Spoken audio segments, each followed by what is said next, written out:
नमस्कार। रूबरू theatre group की तरफ से शख्सियत के इस अंक में आज इस वक्त जो शख्सियत हमारे साथ हैं, म्यूजिक कंपोजर हैं, राइटर हैं और इस वक्त लंदन से हमारे साथ हैं। बहुत बहुत स्वागत करती हूँ डॉक्टर गुरबख्श सिंह जी का।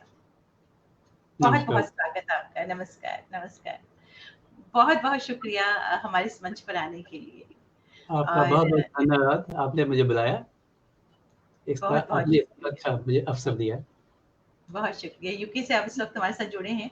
तो मैं क्योंकि आप म्यूज़िक कंपोज़र रहे हैं और आपने रागों पे किताब भी लिखी है, उस पे तो हम बाद में उसके बारे में बात करेंगे। लेकिन सबसे पहले मैं ये जानना चाहूँगी कि जो आपका सफ़र रहा है, क्योंकि आप मैथमेटिशियन थे, मैथ्स पढ़ाते थे, तो आपका जो सफ़र रहा वो कैसा रहा? किस तरह से रहा? पहली बात तो काजल जी ये है कि मैं डॉक्टर नहीं हूँ, तो जी, और पहले मेरी पहली डिग्री जो थी यहाँ, वो जी। इलेक्ट्रॉनिक्स की थी हुँ, हुँ। और मैं इंडिया से पहले मैथमेटिक्स में बीए करके आया था, लेकिन यहाँ ये क्वालिफ़िकेशन बिल्कुल रिकॉग्नाइज़ नहीं हुई थी। तो मुझे बिल्कुल ज़ीरो से सब कुछ शुरू करना पड़ा। तो पहले तो यहाँ इंडिया में मुझे एडमिशन नहीं मिली इलेक्ट्रॉनिक्स डिग्री करने के लिए, इसलिए मैं सोचा कि मैं इंग्लैंड चाहता हूँ। हुँ, हुँ। यहाँ आकर मैंने पहले तो इलेक्ट्रॉनिक्स की डिग्री की हुँ, हुँ। और उसके बाद मैं थोड़ा-सा इंडस्ट्री में भी काम किया, हुँ, हुँ। इलेक्ट्रॉनिक्स इंडस्ट्री में। हुँ, बाद हुँ। में टीचिंग में बाद में आया। जब बाद जी, में टीचिंग में आया तो मेरे पास मैथमेटिक्स की डिग्री नहीं थी क्योंकि इंडिया की तो रिकॉग्नाइज़ ही कर नहीं करते थे। तो मैंने ये सोचा देखा कि मेरे साथ वाला जो इंपीरियल कॉलेज का है, दूसरा जो कैम्ब्रिज यूनिवर्सिटी का है, वो मैं कहा मेरे पास ही यहाँ की डिग्री नहीं है। तो मैंने फिर बाद में मैथ्स पढ़ाना शुरू कर दिया था मैंने मैथमेटिक्स। जी। तो अपनी इलेक्ट्रॉनिक्स की डिग्री के बेसिस पर। हुँ, तो हुँ। पढ़ाते-पढ़ाते मैंने फिर मैथमेटिक्स की डिग्री यहाँ की। जी। तो फिर आपका जो आपने रेयर रागास पे काम किया, मतलब मैथ्स की डिग्री के बाद अलग सा एकदम अलग वो रागों पे काम करना, वो भी रेयर राग जो हैं, उन पे काम करना, ये किस तरह से हुआ? क्योंकि कहाँ पहली मैथ और कहाँ एकदम अलग से परफॉर्मिंग आर्ट, तो क्या कहेंगे आप? पहली बात तो ये है कि ब्रेन में एक सेक्शन है जो आम आदमी सोचता है कि मैथमेटिक्स का और म्यूजिक का कोई ताल्लुक नहीं है, लेकिन वो एक ही है। जी, तो बचपन से ही ना गाने का शौक था।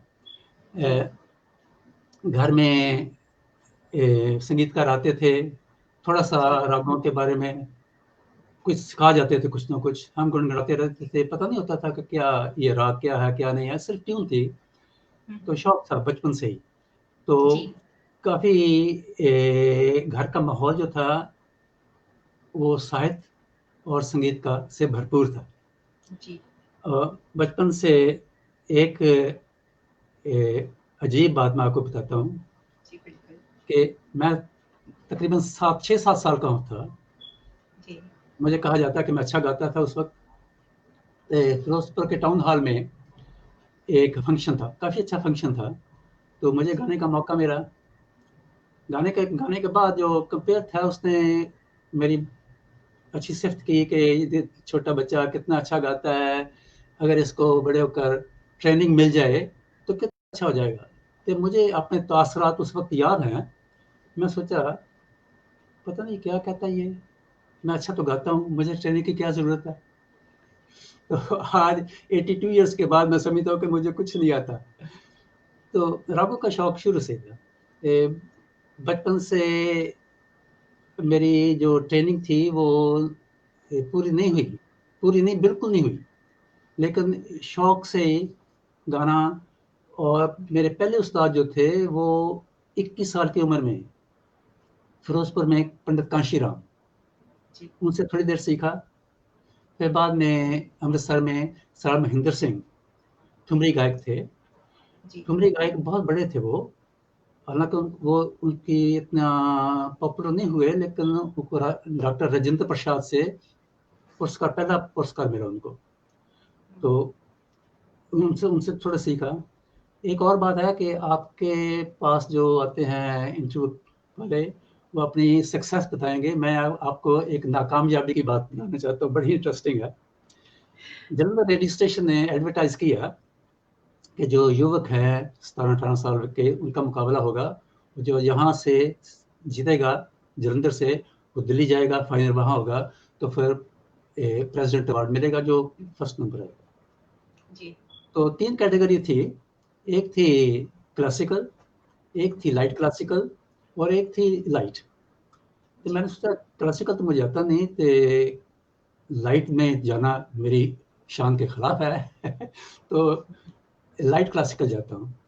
तो मैं लाइट क्लासिकल मैं ये समझता था कि ये तो उसमें तान पलटा नहीं होता, लेकिन ये है कि थोड़ा-सा रागों में होता है, लेकिन सीधा-सीधा होता है, लेकिन मैं बिल्कुल गलत था। तो उस वक़्त मैंने जब गाया ना, तो बाद में दिलीप चंद्र बेदी बहुत बड़े उस्ताद हुए हैं पिछली सेंचुरी के, बहुत ही बड़े। जी। उन्होंने मुझे कहा कि आपने कितनी देर सीखा? मैंने कहा सीखा तो नहीं। तो कहते हैं कि आप समझते हैं कि इसको सीखने के बगैर आ जाता है? तो मुझे मेरी मेरी क्वालिफ़िकेशन ये है कि मैंने पंडित दिलीप चंद्र बेदी जी से डाँट खाई हुई है। तो उस डाँट का फ़ायदा हो गया कि मैंने सोचा भी ये कुछ करना चाहिए। तो यहाँ इंग्लैंड आकर फिर सर मोहन सिंह मूसापुरी बहुत बड़े विद्वान थे। उनसे मैंने 17 साल सीखा। असली मेरी ट्रेनिंग जो है वो 21-22 साल की उम्र में शुरू हुई। यहाँ तो 26 साल की उम्र में आया था। तो उस दौरान जब भी इंडिया जाना, यशपाल जी चंडीगढ़ के आगरा घराने के प्रमुख गायक थे, गायक हैं। उनसे भी सीखता था। जब इंडिया जाता था तो मेरे पास भी वो आए और 2-3 महीने रहे हमारे साथ, यहाँ घर ही रहे। उनसे भी फिर सीखा। तो ऐसे शौक बढ़ता गया, बढ़ता गया, बढ़ता गया। और जब मैं 22 साल यहाँ के लोकल गुरुद्वारे में निष्काम सेवा की, तो उस वक़्त सिखाना शुरू किया उनको। तो क्योंकि मेरी ट्रेनिंग जो थी बचपन से जैसी होनी चाहिए वो तो नहीं थी। किसी माँ-बाप ने कहना इस बच्चे को कोई तान लिखवा दो। तो मैं सोचा भी, मैंने तान तो मुझे भी नहीं आती कोई, ऐसे मैंने बहुत सीखे नहीं हुए। लेकिन मैं क्या कहूँ कि मुझे नहीं आती। उसी वक़्त बनानी पड़ती थी, इससे मेरी फ़ायदा बहुत हुआ मुझे। तो इस किस्म की मेरी ट्रेनिंग है।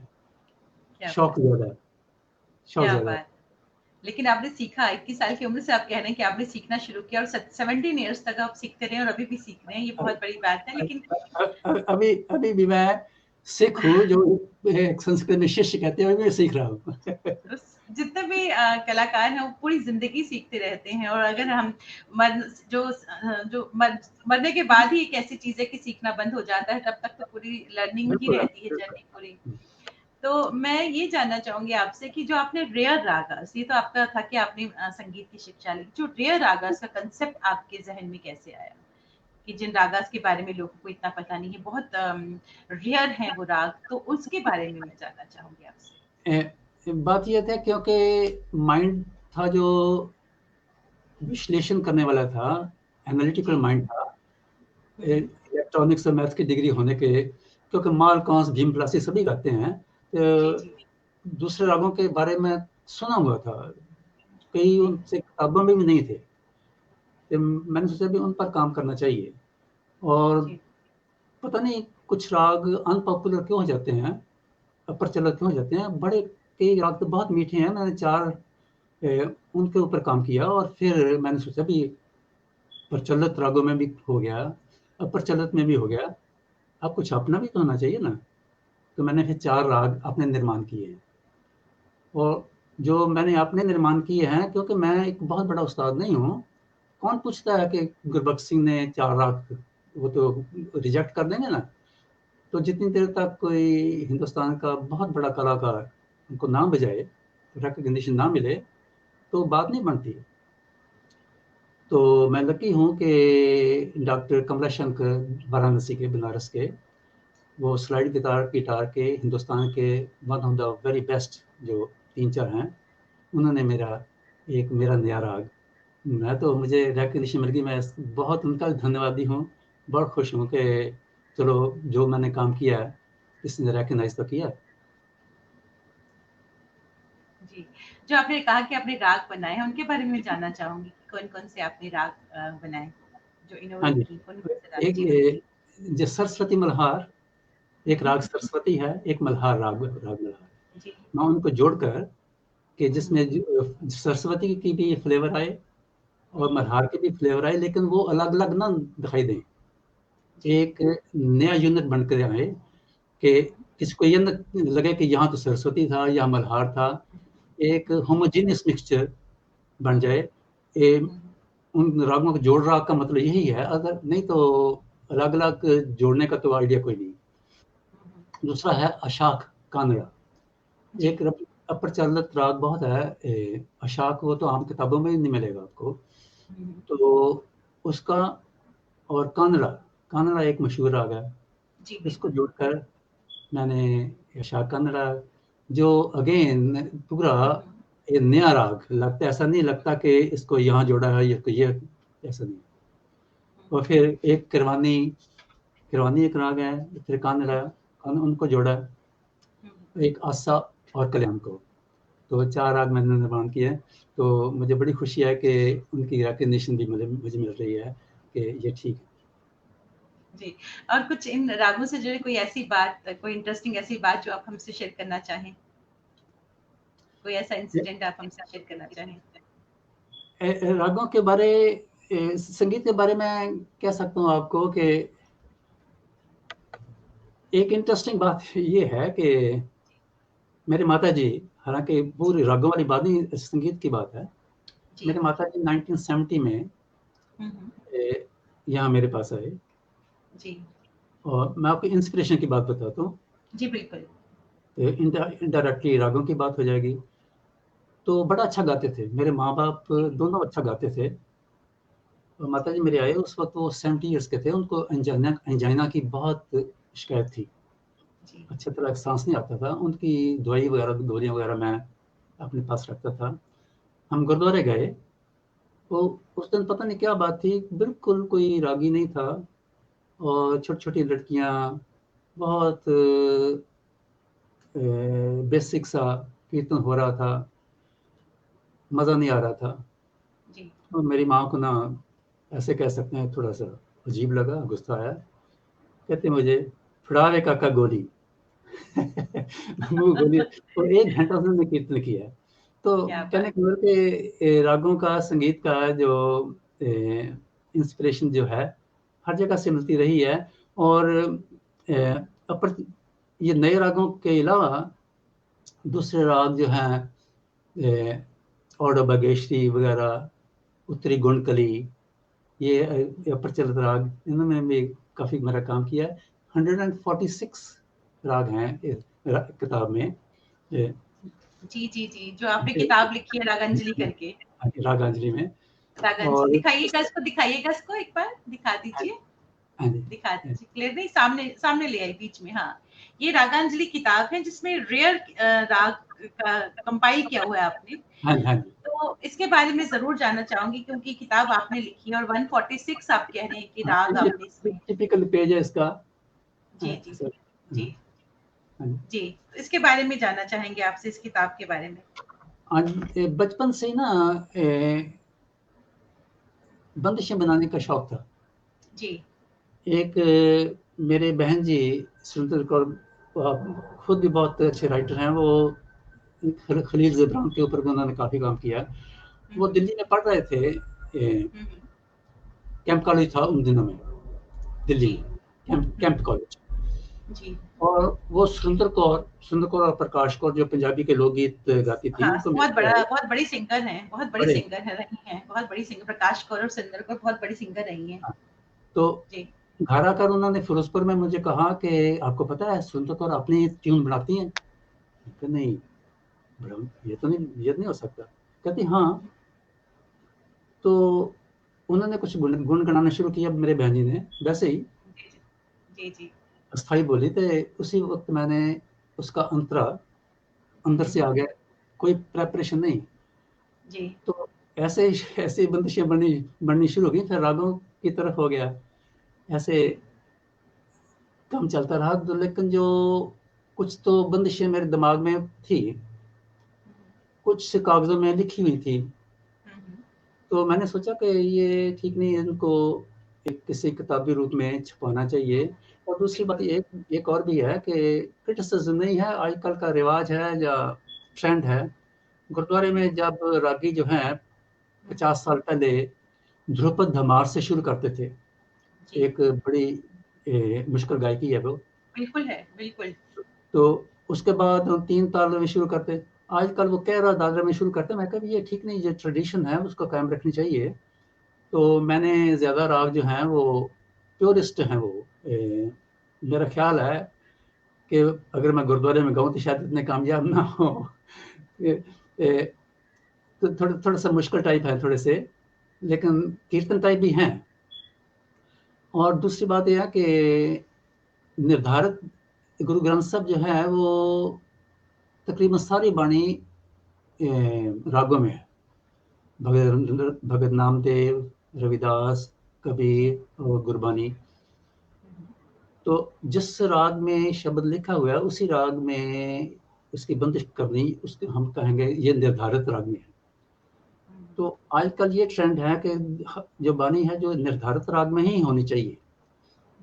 मैं नहीं कहता नहीं होनी चाहिए, अच्छा है अगर निर्धारित राग में है तो अच्छा है, बहुत अच्छी बात है। लेकिन अगर ये बात है तो हम भीम पलासी, भैरवी, मालकौंस, उनको कौन सुनेगा, कौन गाएगा?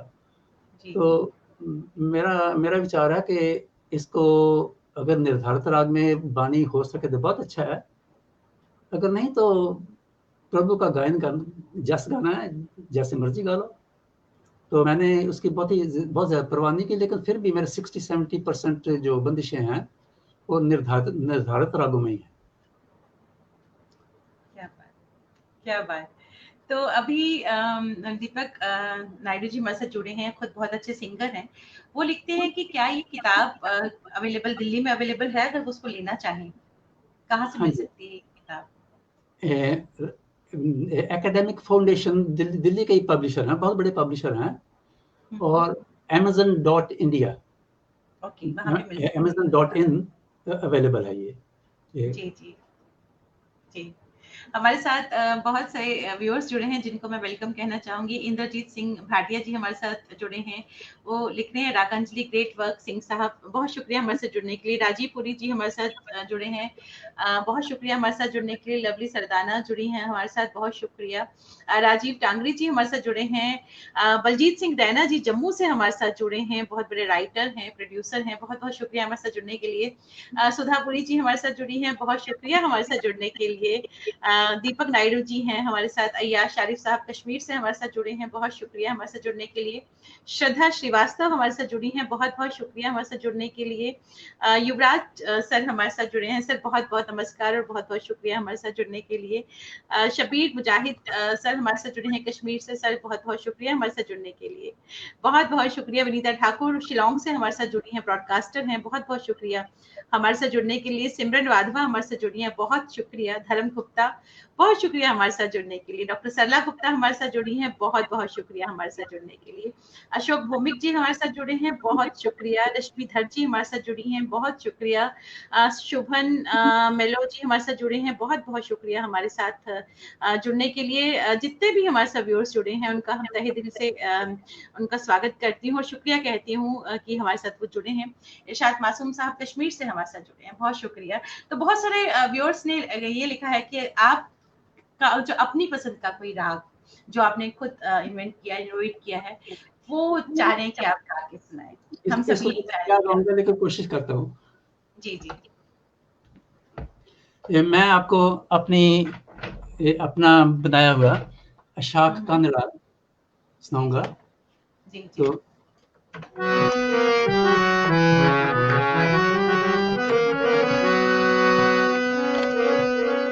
सौंप तेरो मन कर बोधे, सौंप तेरो मन कर बोधे, राम नाम आत्म में सोधे, राम नाम आत्म में सोधे, सौंप तेरो मन कर बोधे, हर की कथा हृदय बसावे, हर की कथा हृदय बसावे, सो पंडित फिर जोन न आवे, सो पंडित फिर जोन न आवे, राम नाम आत्म में सो दे, राम नाम आत्म में सो दे, सो पंडित जो मन पर बोधे।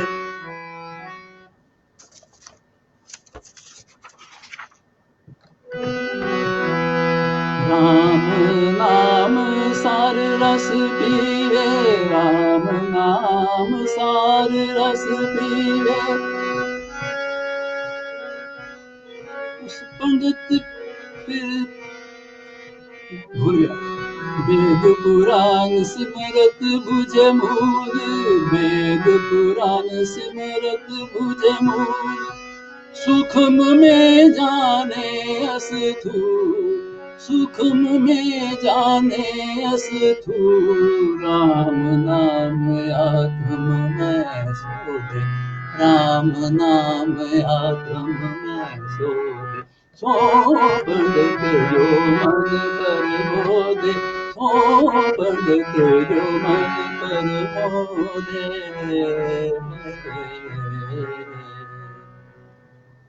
वाह, बहुत बहुत खूब, बहुत ही खूब, बहुत खूब, बहुत शुक्रिया। धन्यवाद। बहुत ही खूबसूरत आपने ये गाया, आपकी अपनी कंपोजिशन और आपने अपना जो ये राग खुद बनाया है। हमारे साथ राजीव शर्मा जी जुड़े हैं, बहुत बहुत शुक्रिया राजीव जी हमारे साथ जुड़ने के लिए। प्रतिमा जी जुड़ी हुई हैं, बहुत बहुत शुक्रिया मैम, बहुत बहुत शुक्रिया हमारे साथ जुड़ने के लिए, खुद एक बेहतरीन अदाकारा हैं, बहुत बहुत शुक्रिया।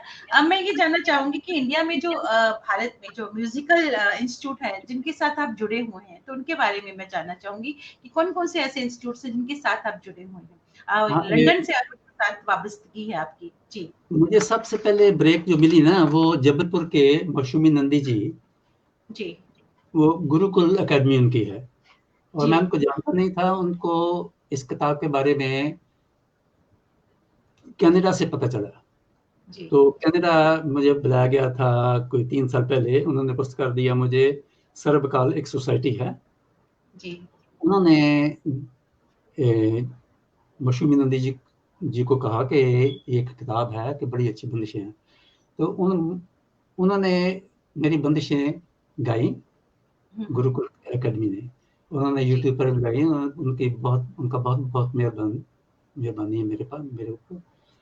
और दूसरे कमला शंकर जी, वाराणसी के डॉक्टर कमला जी, शंकर जी, जी, उन्होंने सरस्वती मल्हार बजाया।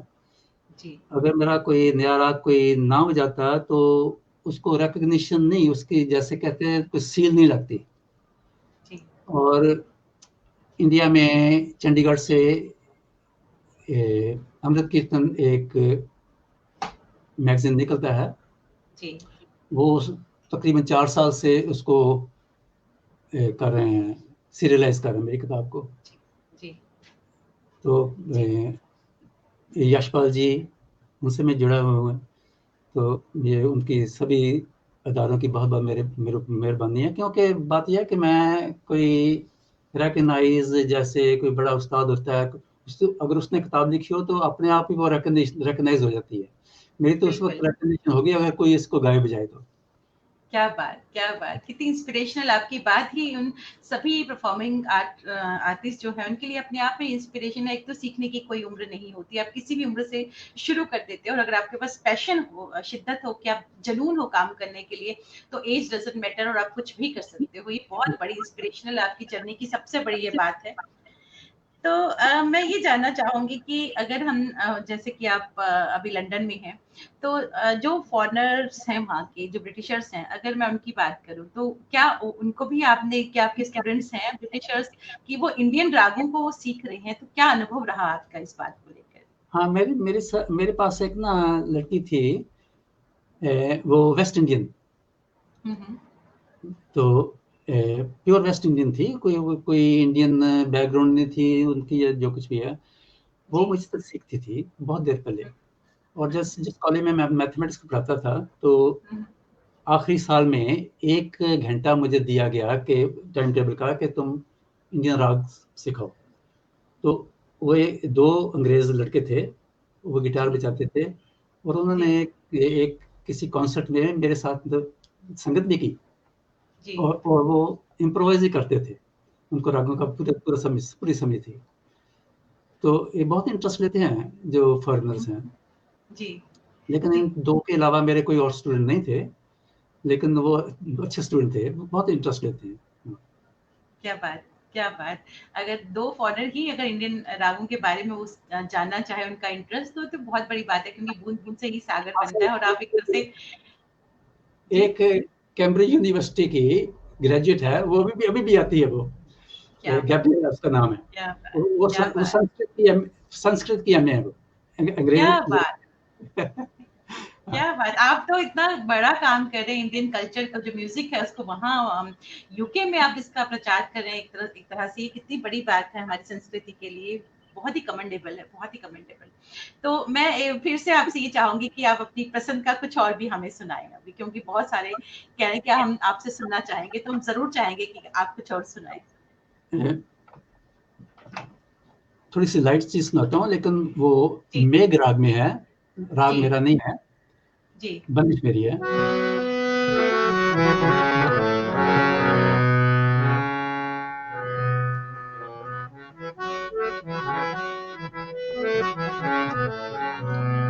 सिमरो सिमर सिमरे सुख पाओ, सिमरो सिमरे सिमरे सुख पाओ, कले कलेस तन माहे मिटाओ, कले कलेस तन माहे मिटाओ, सिमरो सिमरे सिमरे सुख पाओ, सिमरो जास दिसंबर कै, सिमरो जास दिसंबर कै, नाम जपत अगणित अनेक, नाम जपत अगणित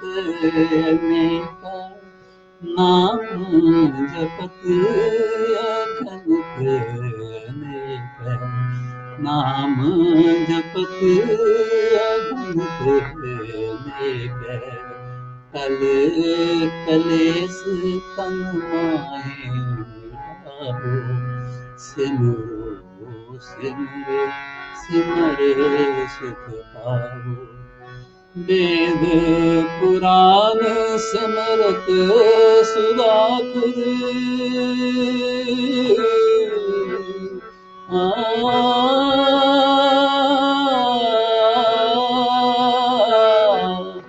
वेद पुराण सिमरत सुधाकर, कीने राम नाम एक याद, कीने राम नाम एक याद, कीने राम नाम एक याद, कल कलेस तन माहे मिटाओ, सिमरो सिमरे सिमरे सुख पाओ।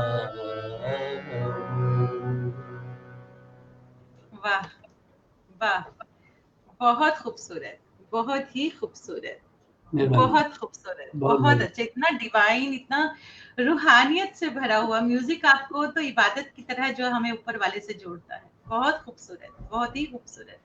बहुत धन्यवाद। मैं मज़ा आ गया सच में। मैं ये जानना चाहूँगी आपसे कि आप अभी यूके में हैं, तो वहाँ यूनिवर्सिटीज़ में आप संगीत की शिक्षा भी दे रही हैं क्या? कौन-कौन सी यूनिवर्सिटीज़ में दे रही नहीं, हैं अगर आप मैं मैथमेटिक्स सिखाता हूँ जी, सिखाता था। मैथमेटिक्स, तो ऐसे आप संगीत की शिक्षा अपने लेवल पे दे रही हैं? हाँ जी। जब जी। मैं फुल टाइम में था, उस वक़्त हुँ, हुँ। पिछला से 1 साल मैंने हुँ, हुँ। सिखाया 1 घंटा हुँ, हफ़्ते में सिर्फ़। बेसिकली मैं मैथमेटिक्स पढ़ता था। मैथमेटिक्स या फिर आपने रागों पे इतना काम किया और फिर इतना आपने मेहनत की है। तो मैं ये जानना चाहूँगी, जैसे हम थिएटर करने वाले जो जितने भी थिएटर करते हैं लोग या परफॉर्मर होते हैं थिएटर करने वाले, तो इन रागों का इस्तेमाल अगर करना हो तो किस तरह से किया जा सकता है? थिएटर में किस तरह से उनकी हेल्प हो सकती है या किसी भी मीडियम में या म्यूज़िक से हटकर? क्योंकि बहुत ही खूबसूरत राग है, क्या कहेंगे आप एज एन एक्सपर्ट? बात यह है कि हम बचपन में जब रामलीला देखते थे, तो उसमें जो इंटरवल आता था, वो उसमें बजाय इसके कोई फ़िल्म की ट्यून बजाई जाए, उस वक़्त कोई राग की चीज़ बजाई जाए, तो लेकिन उस वक़्त लोग जुड़े होते हैं, उनको सुनना पड़ता है। तो फिर वह क्या होता है कि उनमें वो इनकलकेट हो जाएगा, वो इंटरेस्ट है जो रागों का, तो जी उस किस्म के उस तरीके से हो सकता है। जी। तो जो थिएटर में भी जो कोई इंटरल्यूड आए या कोई गाना गाने का मौका आए, तो उस वक़्त जो राग बजाया जाए ना, तो रागों का प्रचार इस किस्म बिल्कुल से हो होता सकता है, बिल्कुल, बिल्कुल। तो आपने आप जैसे बहुत सारे अभी भी हमारे साथ सुधा जी हैं, वो लिख रही हैं कि प्लीज़ सिंग दैट कबीर शब्द ऑफ हुन बरिक। वो कह रहे हैं कि आप गाएँ, तो हम लोग भी आपसे ज़रूर सुनना चाहेंगे जो शब्द ये कह रही हैं, सुधा जी कह रही हैं। तो चाहेंगे आप ज़रूर सुनाएँ चलते-चलते, उसके बाद मेरा एक सवाल रह जाएगा आपसे पूछना।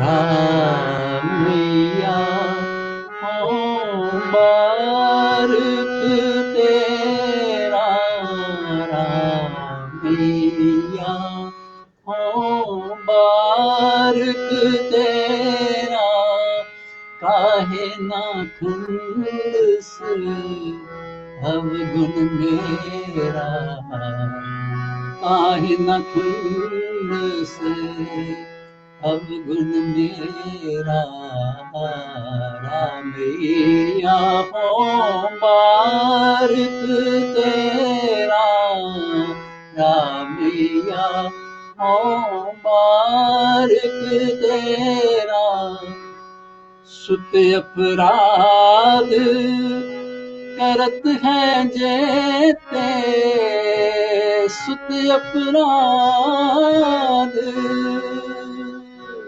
सुत अपराध करत है जेते, जननी चेतना आवस देते, जननी चेतना आवस देते, काहे न खंडस अवगुण मेरा, काहे न खंडस अवगुण मेरा, रामैया मुबारक तेरा, रामैया मुबारक तेरा।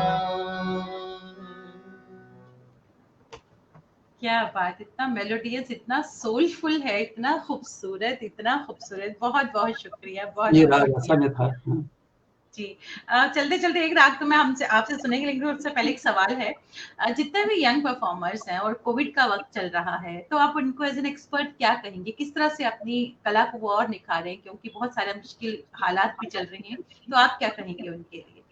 मेरी एक स्टूडेंट है, उनके माताजी भी यहाँ बैठे हैं, जी, और जी। मैं मज़ाक में कह रहा था कि ये बड़ा अच्छा हुआ कि पहले तो मेरे पास आती थी, जो मैंने सिखाया वो सीख जाती थी। हुँ। अब मैं उसको होमवर्क देता हूँ, देखो मेरी किताब से फलां जो राग है, उसकी नोटेशन आपने डिकोड करनी है, और वो क्या करती है। बात! क्या बात! ये ब्लेसिंग इन डिस्गाइज़ हो गया ये तो। यस, हाँ, यस। तो तो आप क्या वो कहेंगे?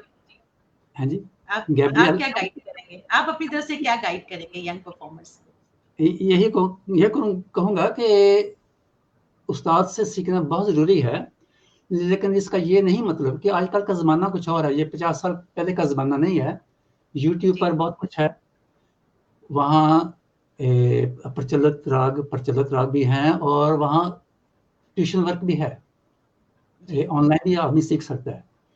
जी। तो टेलीफ़ोन पर भी गाइडेंस मिल सकती है, तो उनको छोड़ना नहीं चाहिए। ये नहीं कहना चाहिए कि क्योंकि मैं जा नहीं सकती बाहर या जा नहीं सकता बाहर, उस्ताद से मिल नहीं सकता, ये कोई बहाना नहीं है।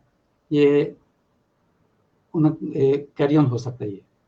बिल्कुल, बिल्कुल। लेकिन उसके लिए सबसे ज़रूरी चीज़ है कि आप में डेडिकेशन होनी चाहिए। आप में डेडिकेशन करने का जुनून होना अगर शौक चाहिए। नहीं तो कुछ नहीं होगा। कई कुछ बार नहीं हो ऐसा सकता। टैलेंट होता है और आदमी मेहनत नहीं करता, वो भी फायदा नहीं है। मेहनत भी हो, टैलेंट भी हो, उस्ताद भी हो, डेडिकेशन पूरी हो तो फिर है। तभी आप कर सकते हैं, कुछ भी कर सकते हैं। रास्ते फिर आसान है, मंज़िलें अपने आप बन जाती हैं अगर आप में डेडिकेशन हो। सही तो बात। मैं अभी चाहूँगी गुरबख्श जी, आप चलते-चलते कोई रेयर राग आपकी पसंद का ज़रूर सुनाएँ, चलते-चलते।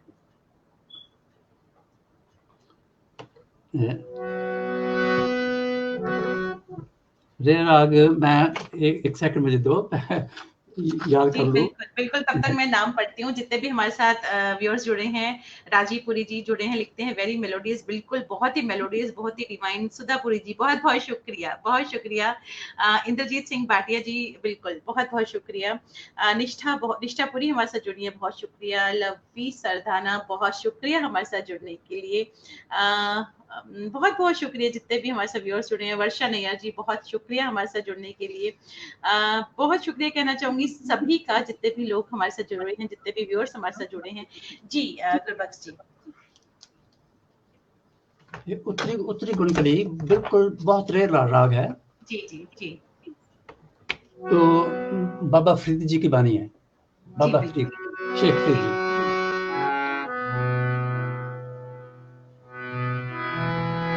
रत्ते इश्क खुदा ने रंग दिदार के,